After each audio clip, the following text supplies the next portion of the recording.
देख रहे हैं CNX न्यूज टॉप 10। आइए रुक करते हैं आज की बड़ी खबरों की ओर। राजस्थान क्रिकेट एसोसिएशन में विवाद बढ़ता जा रहा है। एडहॉक कमेटी के कन्वीनर जयदीप बिहानी के आरोपों पर हेल्थ मिनिस्टर गजेंद्र सिंह खेमसर के बेटे और एडहॉक कमेटी सदस्य धनंजय सिंह खेमसर ने पलटवार किया है। उन्होंने कहा, क्या किसी डॉक्टर के बेटे को डॉक्टर पुत्र कहा जाता है?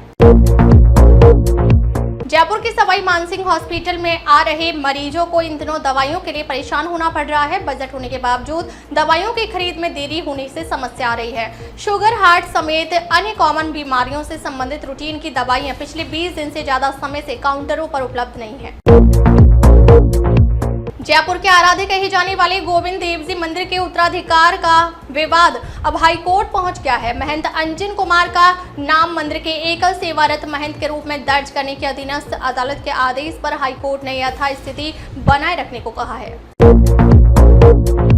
राजस्थान के जोधपुर में रेलवे इतिहास का एक नया अध्याय जुड़ने जा रहा है। भगत की कोठी रेलवे स्टेशन के पास 167 करोड़ रुपए की लागत से प्रदेश का पहला Vande Bharat coach maintenance depot तेजी से आकार ले रहा है।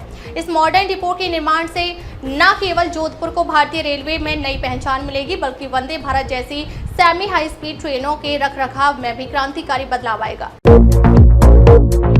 जोधपुर में एक डॉक्टर के निजी हॉस्पिटल पर करोड़ों की नकदी होने की सूचना के बाद शुक्रवार रात को आयकर विभाग की इन्वेस्टिगेशन विंग ने छापेमारी की कार्रवाई की। प्रारंभिक जांच में विभाग को मिली गोपनीय सूचना सही पाई गई है और अब विभाग की टीम कैश गिनने में जुटी है। इसके लिए कैश काउंटिंग मशीनें भी मंगाई गई हैं। राजस्थान में होनहार बेटियों के लिए खरीदी गई 100 करोड़ की हजारों स्कूटी कबाड़ हो रही हैं, जबकि 13,000 से ज्यादा बच्चियां इन स्कूटी को पाने के लिए पिछले 2 से 3 साल से बराबर चक्कर काट रही हैं। इन स्कूटियों में जंग लग चुकी है। टायर, बैटरी खराब होने के साथ साथ 1 साल का इंश्योरेंस भी खत्म हो चुका है। सरकार और वेंडर कंपनी के बीच अनबन के चलते इन्हें बांटा नहीं गया है। राजस्थान के सभी जिलों में ऑपरेशन शील्ड के तहत शनिवार को युद्ध की मॉक ड्रिल और ब्लैक आउट होगा। मॉक ड्रिल की तैयारियों को लेकर मुख्य सचिव सुधांश पंत ने सचिवालय में वरिष्ठ अफसरों, जिलों के कलेक्टरों और एसपी से वीसी के जरिए बैठक कर जरूरी निर्देश दिए। राजस्थान में कोरोना के केस लगातार बढ़ रहे हैं। पिछले 24 घंटे के दौरान राज्य में 15 नए केस मिले हैं, जिसमें सबसे ज्यादा 7 मरीज जयपुर में आए हैं। वहीं बीकानेर में 3 और उदयपुर में 2 केस मिले हैं। देश में बढ़ते कोरोना को देखते हुए केंद्रीय स्वास्थ्य मंत्रालय ने एडवाइजरी जारी कर राज्यों को भीड़ भाड़ वाले एरिया में जाने से रोकने और मास्क का उपयोग करने के प्रति जागरूक करने के लिए कहा है।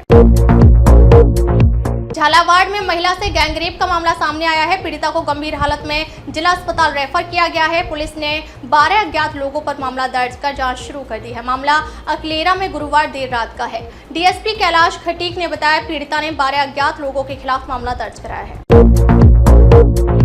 थरूर के बाद अब खुर्शीद पाक के साथ कांग्रेस को भी दिखाया आईना। बोले, पाकिस्तान ने सीज फायर के लिए जोड़े थे हाथ। कांग्रेस नेता सलमान खुर्शीद ने भारत पाकिस्तान संघर्ष के बाद हुए सीज फायर पर स्पष्ट रूप से कहा कि पाकिस्तान को भारी नुकसान हुआ, जिसके कारण उसने सीज फायर पर प्रस्ताव रखा। अब तक के लिए बस इतना ही। फिर मिलते हैं कुछ ऐसी ही बड़ी खबरों के साथ। तब तक के लिए नमस्कार और देखते रहिए CNX न्यूज टॉप 10।